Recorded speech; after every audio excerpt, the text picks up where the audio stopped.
Hai teman-teman, bagaimana nih, pendaftaran LPDP-nya nih? Sudah menulis esai kah? Atau ada kendala, dalam menulis esai? Karena, penulisan esai di LPDP ini, salah satu hal yang mungkin paling sulit ya teman-temannya. Banyak kandidat LPDP itu tidak tahu atau kurang informasi bagaimana cara menulis esai yang menginspirasi dan meyakinkan untuk para, interviewer nanti. Dan organisasi struktur organisasi esai itu bagaimana sih? Nah, disclaimer dulu teman-teman, sebenarnya LPDP itu tidak memberikan, pakem bagaimana cara menulis esai dan apa yang harus ditulis. Nah, untuk kali ini tempat kursus ingin memberikan sedikit, eee, clue dan tips dan strategi untuk bagaimana menulis esai untuk LPDP. Nah, kita akan, mempelajari dan menganalisa yang pertama jenis esai yang diminta LPDP itu seperti apa sih? Nah, aspek-aspek apakah yang ada dalam esai kita yang akan dipertimbangkan oleh LPDP? Nah, metode bagaimanakah yang, bagus atau yang efektif untuk menulis, esai kita terutama dalam kontribusi? Nah, nanti kita akan menggunakan namanya metode STAR, teman-teman. Nah, metode ini cukup, banyak digunakan, dalam penulisan esai LPDP maupun wawancara LPDP ya. Nah, kita juga akan melihat, secara eksplisit bagaimanakah aplikasi STAR dalam esai kita nanti. Nah, terus kita juga belajar nih struktur-struktur dan komponen esai yang bagaimanakah yang LPDP, minta.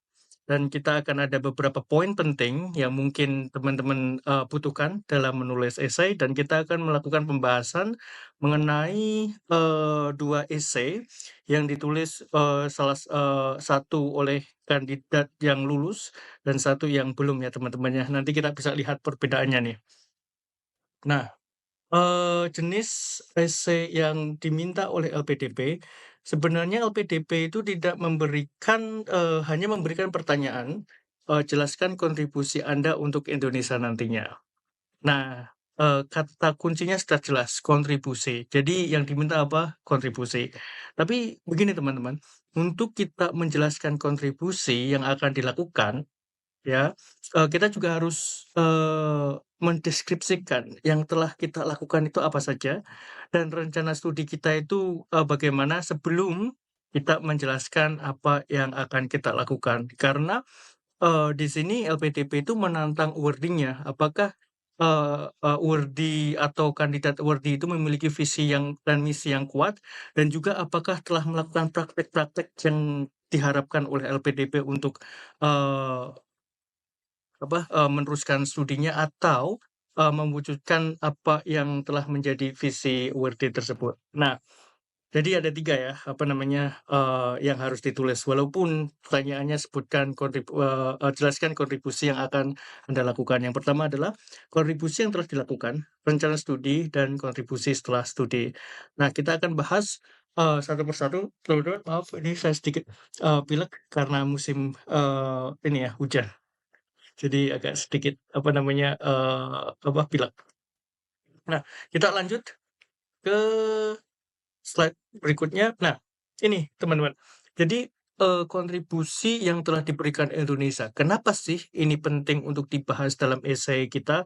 Karena dalam, pembahasan ini kita itu sebenarnya menggambarkan atau menawarkan komitmen kita terhadap para, asesor bahwa kontribusi yang akan kita lakukan atau yang telah kita lakukan itu benar-benar nyata, oke. Dan kita secara eksplisit juga memberikan data bahwa kita itu sudah melakukan studi dan kita itu bukan orang baru yang, tiba-tiba ingin studi. Nah, artinya apa? Kita memiliki background dan kapasitas yang jelas, yang bisa ditawarkan oleh, asesor LPDP. Nah, makanya penggambaran kontribusi yang telah dilakukan itu penting, untuk melihat, bagaimana visi kita itu sesuai nantinya.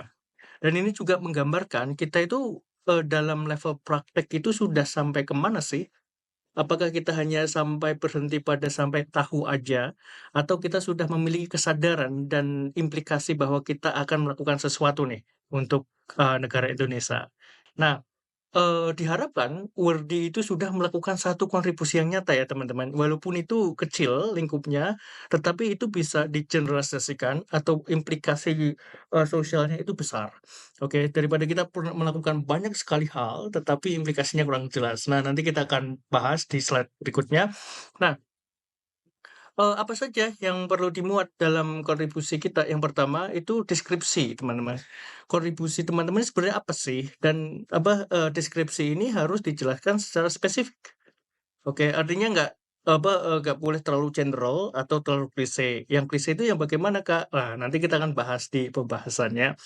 Dan, tidak hanya cuma deskripsi kontribusi, kita juga harus, menimbang dampak yang telah kita lakukan nih. Oke, dampak itu terhadap masyarakat dan lingkungan bagaimana? Apakah dampak itu apa, secara secara esensi itu memberikan apa, nilai guna kepada masyarakat ataukah dampak itu untuk diri kita sendiri. Nah, ini penting ya untuk kita ketahui ya teman-teman ya, bahwa dampak LPDP itu bukan ditujukan untuk kita sendiri, untuk orang tua, tapi masyarakat yang luas. Oke, karena visi misi LPDP yaitu, kita create, future leader ya, yang mampu untuk mengembangkan SDM di Indonesia nantinya. Nah, di sini juga apa, kontribusi kita harus sesuai dengan nilai-nilai LPDP dan relevan dengan tujuan beasiswa yaitu, berkelanjutan, oke, kita bisa memberdayakan masyarakat di sekeliling kita dan yang paling penting adalah, apa yang akan kita lakukan itu serta-merta untuk tujuan sosial. Lebih spesifik yaitu untuk pengembangan sumber daya manusia. Nah, ketika teman-teman melihat nih, apa banyak sekali kontribusi teman-teman yang sudah dilakukan di masa lalu. Nah, bagaimana sih ini bisa apa ditulis? Nah, teman-teman harus shortlist nih, dampak mana yang lebih besar terhadap masyarakat atau lingkungan dan apa, apakah, dampak itu punya nilai berkelanjutan atau mengembangkan SDM di masyarakat. Nah, nanti, teman-teman harus shortlist. Nanti kita akan tunjukkan di, bab pembahasan. Nah, yang kedua adalah rencana studi, teman-teman. Rencana studi ini sangat krusial karena apa? Banyak kandidat itu tidak lulus di tahap substansi karena rencana studi itu kurang jelas. Oke. Jadi, rencana studi ini sangat penting karena Word LPDP itu diekspektasikan sudah tahu apa yang ingin mereka pelajari dan kenapa mereka belajar itu, kenapa kok nggak di kampus lain. Nah, esensi dari penulisan rencana studi adalah untuk, menimbang, apakah kita memilih program studi itu dengan penuh pertimbangan dan kesadaran dan kita juga mengukur relevansinya dengan tujuan kontribusi kita nantinya. Nah, banyak itu kandidat-kandidat, LPDP yang tidak melakukan studi tentang, eee eee, rencana studi mereka, kampus mereka itu ada apa saja. Nah, ketika ditanya mereka kurang tahu. Nah, itu kan menunjukkan ketidaksiapan teman-teman sebagai wordy ya.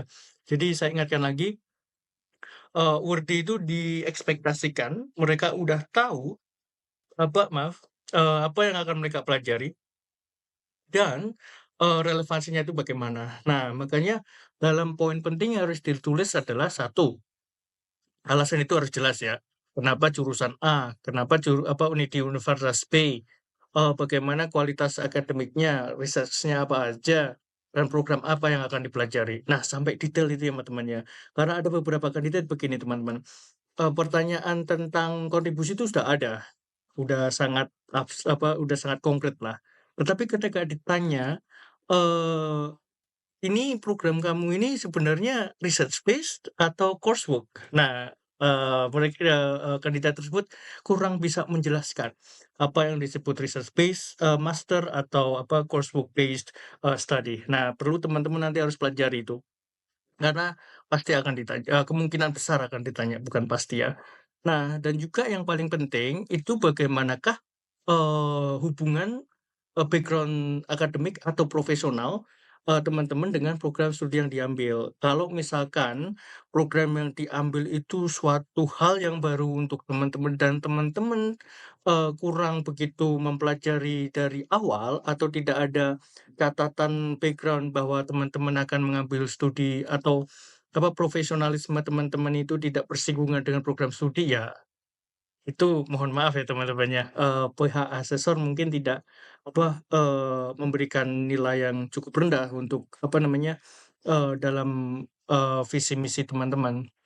Nah, berikutnya adalah bagaimanakah, studi ini atau rencana studi teman-teman itu mendukung, kontribusi teman-teman nantinya. Jadi, rencana studi yang paling penting untuk teman-teman ketahui saya, ini ya, ringkas ya. Satu, alasan itu benar-benar harus kuat, pertimbangannya itu harus matang, dan bagaimana melihat korelasi, yang akan dipelajari dengan background teman-teman dan, kontribusi teman-teman nantinya. Nah, berikutnya ini juga penting teman-teman, yaitu kontribusi setelah studi nanti bagaimana sih? Nah, kenapa ini penting? Karena banyak sekali kontribusi-kontribusi yang ditawarkan oleh kandidat itu terlalu idealis atau terlalu ambisius. Apakah, kontribusi yang terlalu ambisius? Contoh, mereka ingin menciptakan satu aplikasi yang dapat bisa digunakan oleh seluruh bangsa Indonesia untuk mencerdaskan bangsa. Nah, applicability-nya kurang karena apa, again itu terlalu ambisius. Nah, kontribusi yang harus ditulis itu secara ringkas atau secara jelasnya adalah konkret, visible dalam dapat dilakukan dan dapat diaplikasikan, oke, untuk pembangunan SDM. Nah, tentu, untuk, ada nilai-nilai LPDP nih yang harus masukkan di sini. Yang pertama yaitu, apakah, kontribusi teman-teman itu sustainable? Oke, apakah berkelanjutan? Tentu harus, diuji, dengan bagaimana teman-teman meneruskan rencana jangka pendek dan panjang. Nah, apakah rencana jangka pendek ini membantu, teman-teman untuk mewujudkan jangka panjang ataukah hanya di-list aja nih karena memang untuk syarat administratif? Oke, jadi pertama teman-teman harus dipikirkan ya bahwa cara jangka pendek dan jangka panjang itu ada saling keterhubungan. Yang kedua adalah ada fokus, bidang.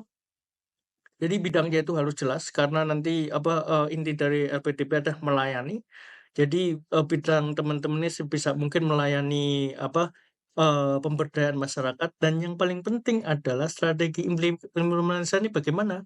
Apakah, realistis, relevan, atau sangat ambisius? Contoh yang ambisius itu bagaimana sih?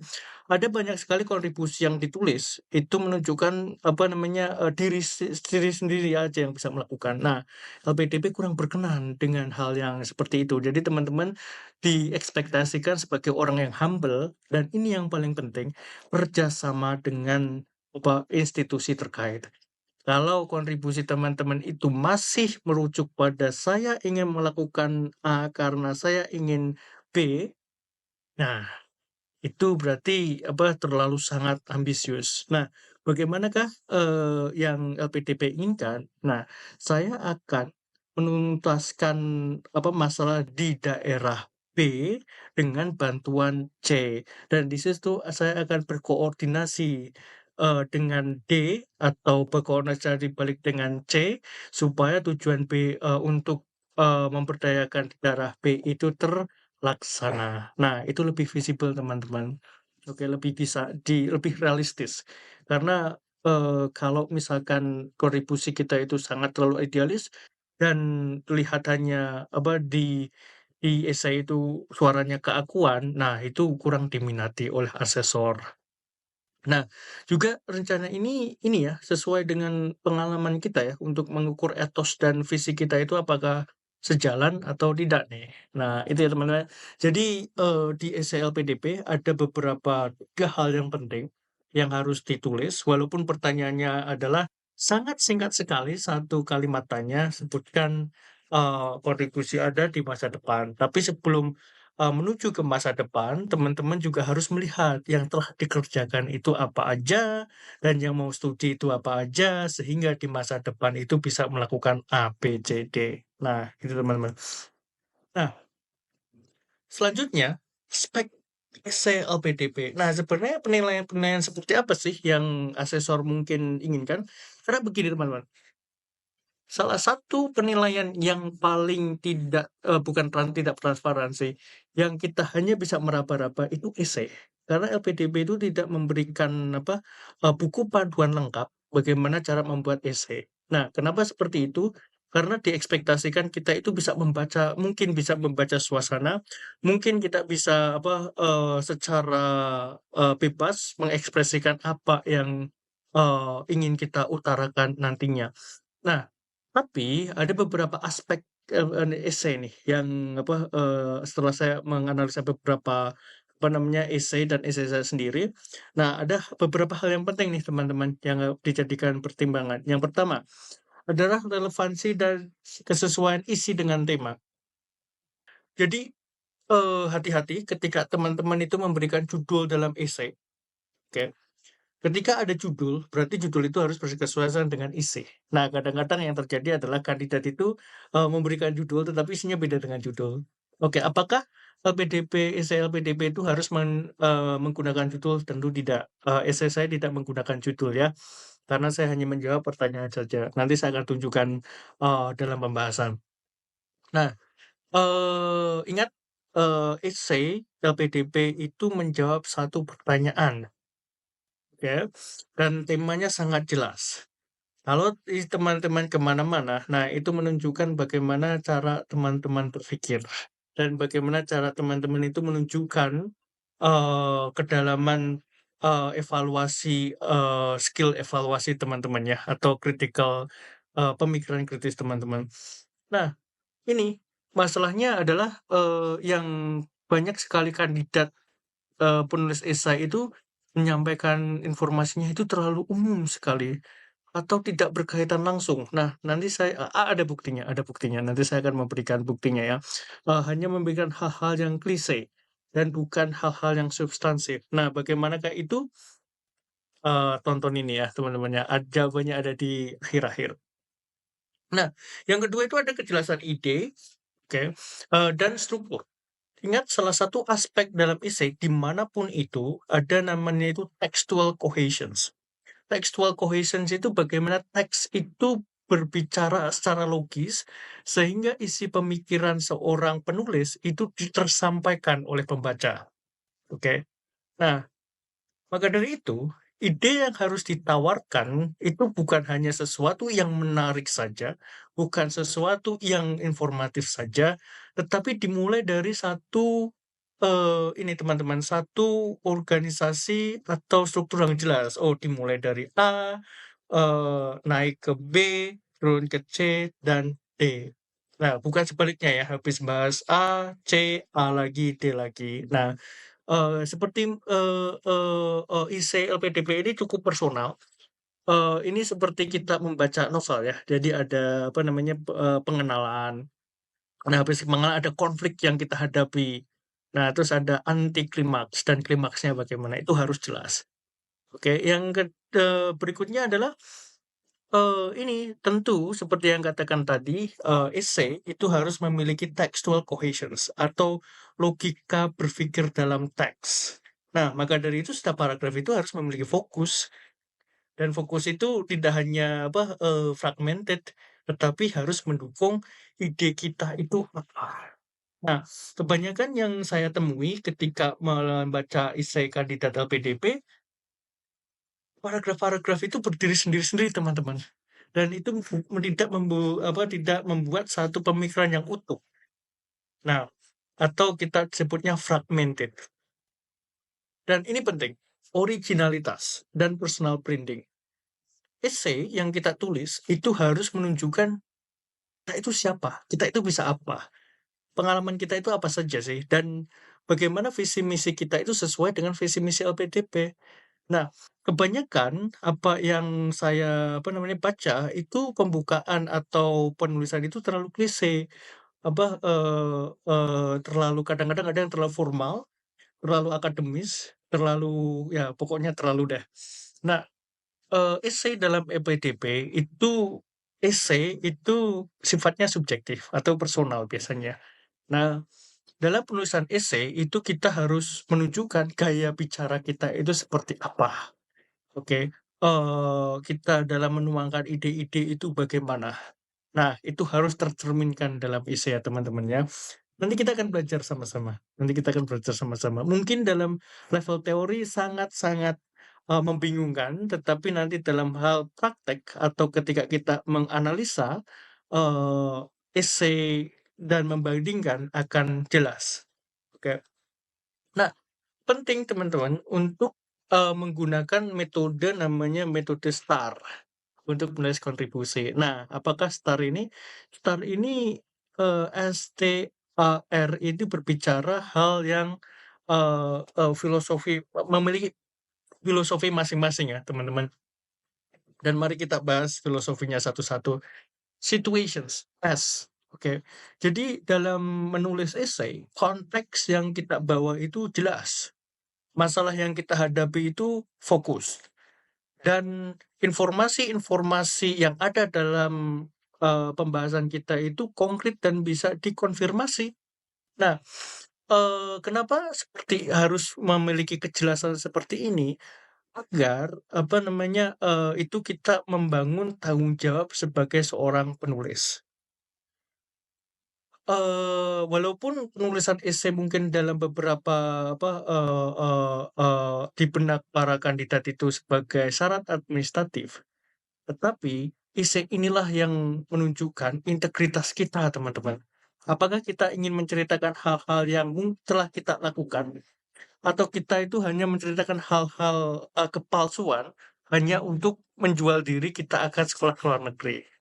Oke, ingat visi misi LPDP yang paling mendasar adalah integritas.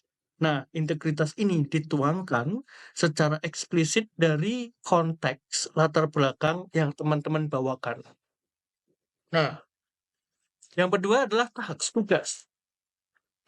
Tugas tanggung jawab itu harus nyata, harus konkret. Nah, tanggung jawab inilah yang akan nanti kaitan dengan visi misi LPDP. Oke, melayani. Tanggung jawab teman-teman itu bagaimana? Dan apa namanya, fokus kontribusi teman-teman itu, apa, benar-benar jelas. Mungkin ketika bekerja dalam satu tim, apa, teman-teman, apa namanya, memiliki, apa, kontribusi yang sangat besar atau tim, tetapi sebenarnya itu hanya join tim aja, nempel aja. Nah, apa, kontribusi pribadi teman-teman itu tidak tertuang secara eksplisit dalam esai. Nah, itu juga harus hati-hati ya, teman-teman, ya. Yang ketiga nih, actions atau tindakannya. Langkah-langkah konkret apa yang telah dilakukan nih untuk, menyelesaikan masalah dan menjalankan peran? Jadi ketika teman-teman ditugaskan untuk menyelesaikan satu tugas A misalkan, nah langkah-langkah apa yang dilakukan? Banyak sekali hal-hal yang luput dari deskripsi, dalam esai, hal-halnya itu kurang jelas atau terlalu umum.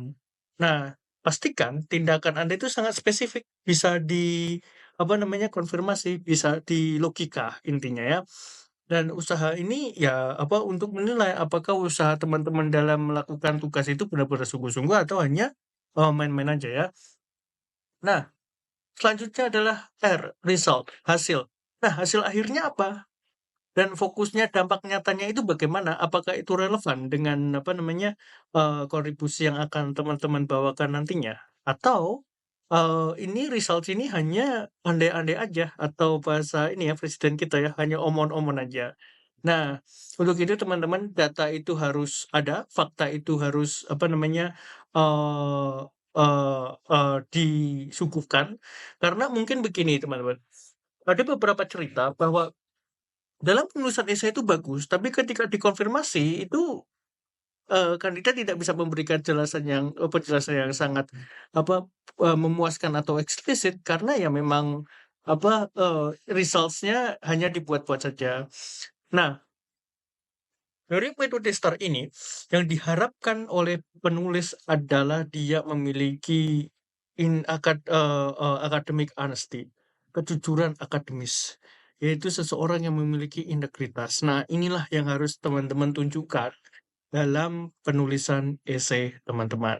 Oke, jadi, intinya adalah metode ini itu sangat, sahih untuk menjawab, eee atau untuk menghubungkan dengan nilai-nilai LPDP, berintegritas, memiliki layanan, dan yang paling penting adalah bertanggung jawab nantinya. Nah, selanjutnya, nah bagaimana metode ini dituangkan dalam esai? Singkat sekali, yaitu ini, pertama, metode STAR itu memberikan struktur yang jelas. Nah, itu dimulai dari introduction dulu, ke hal yang situation-nya bagaimana, oke, tugas teman-teman di sana itu apa aja, oke, action-nya apa, result-nya apa. Nah, ini memberikan satu penjelasan yang komprehensif dalam menimbang apakah kontribusi teman-teman itu hanya omong-omong aja ataukah benar-benar sungguh-sungguh. Nah, dan juga, metode STAR ini cukup ini ya, apa namanya, cukup, secara metodologi itu cukup, valid untuk menimbang result teman-teman itu ada dampak atau tidak. Karena kan nanti harus ditulis juga ya, apa namanya, tasks, actions, and results-nya. Apakah ada, apa, hanya, "Oh, saya hanya ingin untuk, mengembangkan ilmu pengetahuan aja," tapi dalam level praktik itu tidak ada sama sekali, gitu. Dan, apa yang teman-teman lakukan itu untuk berhenti pada diri sendiri saja, bukan ke orang lain. Sebelumnya maaf ya teman-teman ya, apa, saya sedikit sakit jadi, apa, hidung saya istilahnya, runny nose. Nah, dan juga, STAR ini memberikan personal branding. Karena apa? Karena, di dalam huruf A tadi itu menunjukkan actions, aksi teman-teman itu apa. Dan ini bukan hanya pencapaian tim aja, bukan teman-teman mendompleng, tetapi teman-teman memiliki apa, peran aktif dalam kontribusi teman-teman. Nah, kita sudah belajar tentang apa, 3 hal. Yang pertama adalah, esai, LPDP itu esainya modelnya bagaimana. Yang kedua, aspek apa yang mungkin akan dinilai dan metodologi dalam menulis esai. Nah, pertanyaan selanjutnya adalah, nah aplikasinya bagaimana, Kak? Nah, kita akan menimbang di sini ya. Yang pertama, ini contoh kalimat kecil, saya membantu masyarakat di desa untuk meningkatkan kesadaran lingkungan. Ketika saya membaca ini, saya bertanya-tanya, masyarakat di desa mana? Kesadaran seperti apa? Mana evidence-nya? Nah, kalau ini misalkan ditulis dalam esai teman-teman dan hanya berhenti pada level ini saja, ketika dihadapkan pada satu wawancara, mungkin teman-teman akan gelagapan ya, karena pewawancara itu mungkin dibekali satu tools analysis dalam menimbang apakah teman-teman itu, esai teman-teman atau yang teman-teman lakukan itu benar-benar konkret. Nah, makanya itu harus ada semacam ini ya, apa namanya, penjelasan seperti start tadi. Oke, pada tahun 2021, oke, ini apa, situation-nya di 2021, ada tingkat pencemaran di desa Y akibat sampah plastik. Oke, situasinya jelas ya, ada pencemaran karena plastik. Nah, aksinya apa? Membentuk gerakan bersih. Oke, yang bekerja sama dengan apa, 15 relawan, mengadakan apa namanya, task-nya apa aja, mengadakan edukasi lingkungan dan kegiatan pembersihan rutin setiap minggu. Nah, results-nya apa? Mengurangi 50% sampah dan lihat, waktunya jelas 6 bulan, oke. Dan ini mungkin bisa dilakukan karena dalam rentang waktu tersebut, aksi-aksi yang dituangkan dalam gerakan itu benar-benar dilakukan secara maksimal. Nah, dari penjelasan ini, pewawancara bisa apa, asesor bisa menimbang, "Oh, iya, kandidat ini memiliki visi dan misi dan bisa melakukan hal-hal ya, bisa menuangkan visi misi itu dalam bentuk tindakan dan bisa dilihat secara konkret." Tapi kalau ini kan tidak ya teman-teman ya, mana buktinya? Di mana ini? Nah, ingat teman-teman, LPDP ini saya selalu tekankan, yaitu untuk pembiayaan untuk pendidikan tinggi. di pendidikan tinggi, teman-teman itu diekspektasikan sebagai seorang akademisi yang oke, memiliki, pemikiran atau metodologi berpikir yang jelas dan valid. Nah, terus bagaimana nih struktur dan komponen esai LPDP? Pertama, tentu sangat ini ya, pembukaan itu sangat memiliki ini, apa namanya, bobot yang sangat besar. Karena, kita tahu ketika kita membaca novel atau membaca satu jurnal artikel, kalau misalkan apa, kalimat pertama atau kedua yang kita baca itu tidak menarik minat kita, atau tidak memberikan satu, apa namanya, curiosity, keingintahuan untuk melanjutkan baca, kita akan meninggalkan bacaan itu. Sama, teman-teman. Asesor ketika melihat, 1, 2 kalimat teman-teman dan ini terlalu klise, ya udah di-skim and scan aja. Dan biasanya, ada beberapa tipe ya teman-teman ya, bisa menggunakan cerita pendek pribadi apakah ada? Ada. Ada yang menyuguhkan statistik dan fakta nih yang mencengangkan atau yang ini ya, membuat apa namanya, asesor itu terbelalak. Wah, kata ini ya, kata apa namanya, dalam novel 80-an terbelalak. Oke, lanjut dan ada pernyataan kuat dan yang menggambarkan motivasi dan misi. Nah, motivasi dan atau misi ya, visi atau misi. Oke, maaf teman sedikit belibet. Nah, kalau saya sendiri saya lebih suka yang, membuka dengan nomor 3. Karena itu langsung jelas, mengungkapkan saya itu siapa dan personal branding saya itu apa, nanti kita bisa lihat.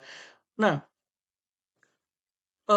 lagi kenapa background itu penting, karena memang, apa namanya, selain itu menarik perhatian, asesor juga tahu ya atau menimbang, eee, latar kita itu, secara etos itu mampu nggak sih?